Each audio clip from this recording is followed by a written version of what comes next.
1000 વીઘાના જમીનનો માલિક પોતાના વાડીએ, પોતાના ખેતરે એના ખેડૂતોને મળવા માટે જાય છે. ફરતા ફરતા બપોરનો સમય થઈ જાય છે અને બપોરના સમયમાં એક વૃદ્ધ વ્યક્તિના પાસે પહોંચે છે. સરસ મજાની ઝૂંપડી બનાવેલી છે. ઝૂંપડીની આંગણિયામાં એક લીમડાનું ઝાડ છે ને ઝાડની નીચે સરસ મજાનું લીપણ કરેલું છે. આ લીપણની નીચે એકદમ સાફ સૂફ જગ્યા છે. બપોરનો સમય છે. પોતાની પાસે એક રોટલો છે અને એક ડુંગળીનો કાંકરો સૂકો લઈ અને વૃદ્ધ માણસ બેઠો છે. 1000 વીઘા જમીનનો માલિક એને મળવા આવે છે. તે વખતે પેલો માણસ આમ પ્રાર્થના કરે છે, અહમ વૈશ્વાનરો ભૂત્વા પ્રાણીના દેહમાં સિતમ પ્રાણમ પ્રાણ સમાયુક્તમ પચાવન્યમ ચતુર્વિધમ. આવી પ્રાર્થના કરી અને પોતે રોટલો ખાવા જાય છે. 1000 વીઘા જમીનનો માલિક પૂછે છે કે તમે હાથ જોડી કોની પ્રાર્થના કરો છો?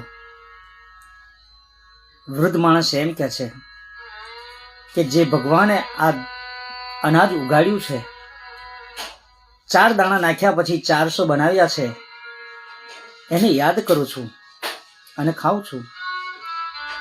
ત્યારે 1000 વીઘા જમીનનો માલિક એમ કહે છે કે આજ સુધી મેં જમવા બેઠો છું, તમારી પાસે ખાલી સૂકો રોટલો છે, મારી પાસે તો કેટલી જાતના પકવાન હોય છે, પણ આજ સુધી મેં ભગવાનને કોઈ દિવસ હાથ જોડી પ્રાર્થના નથી કરી. ત્યારે વૃદ્ધ માણસ એમ કહે છે કે તમે મોટા માણસ છો ને, એટલે તમે તમારો ધર્મ પ્રમાણે ચાલો, અમે નાના માણસો છે, અમને અમારા પ્રમાણે ચાલવા દો. એના મુખ ઉપર એટલું બધું હાસ્ય રસ અને તેજ હતું કે સૂકો રોટલો ખાનાર વ્યક્તિ પણ હસતા મોઢે પ્રેમથી ખાતો હતો. પછી ત્યાંથી 1000 વીઘા જમીનનો માલિક બીજા ખેતરે જાય છે, બીજા ખેડૂતને મળવા માટે જાય છે. મળતા મળતા સાંજનો સમય થઈ જાય છે. પણ જ્યારે એ 1000 વીઘા જમીનનો માલિક પાછો આવે છે ત્યારે જે ખેડૂત છે, વૃદ્ધ માણસ, એ ઉદાસ બેઠો છે. અને આને ઉદાસ જોઈ 1000 વીઘા જમીનનો માલિક પૂછે છે કે જ્યારે અમે તમારી પાસેથી છૂટા પડ્યા ત્યારે તમારા મુખ ઉપર હાસ્ય રસ હતું અને અત્યારે તમે ઉદાસ બેઠા છે, એનું કારણ શું છે? ત્યારે એ વ્યક્તિએ કીધું કે તમારા ગયા પછી મેં જમ્યા પછી આરામ કર્યો. આરામ કરતા કરતા મને મીઠી નીંદર આવી ગઈ અને મને ઊંઘ આવી સરસ મજાની. ઊંઘમાં મને એક સપનું આવ્યું. એ સપનામાં મને દેખાયું કે 2 દેવદૂતો વાતો કરે છે કે આ પંથકનો જે મોટામાં મોટો માણસ છે, કાલે સવારે 4 વાગે એને અમે લેવા આવવાનું છે. એટલે વિચાર કરો કે આ પંથકના મોટામાં મોટા માણસ કોણ છે? તમે છો. એ વાતની મને ચિંતા છે, એ વાતનું દુઃખ છે, એટલે હું ઉદાસ બેઠો છું. આ પંથકનો મોટામાં મોટો માણસ, એને દેવદૂતો લેવા આવવાના છે. આ વાત એને સાંભળીને 1000 વીઘા જમીનના માલિકના મુખ ઉપર જે તેજ હતું ને, એ સાહેબ અદ્રશ્ય થઈ ગયું. પોતાના ઘેર ગયો, પોતાની હવેલીએ ગયો, ઘણા માણસોને ભેગા કર્યા. એને વૃદ્ધ ખેડૂતે કહેલી વાત બધાને કરી. પોતાની પાસે માણસો રાખ્યા. રાત્રિનો સમય થઈ ગયો. 8 વાગ્યા, 9 વાગ્યા, 10 વાગ્યા, 11 વાગ્યા, 12 વાગ્યા, 1 વાગ્યો, 2 વાગ્યા, 3 વાગ્યા. આમ કરતા કરતા 4 વાગી ગયા. બધા જાગે છે, ચિંતા છે બધાને. 4 વાગ્યા પણ 1000 વીઘા જમીનના માલિકને કંઈ થયું નહીં.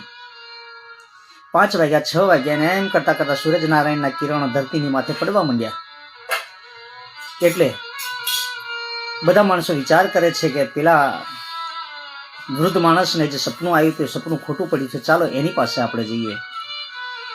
બધા માણસો ભેગા થઈ અને ખેડૂતને મળવા માટે જાય છે. પણ જુએ છે તો ખેડૂતની ઝૂંપડીનું બારણું બંધ છે. પછી 1000 વીઘા જમીનના માલિકે કીધું કે આનું જે ઝૂંપડીનું બારણું છે એને ખોલી નાખો.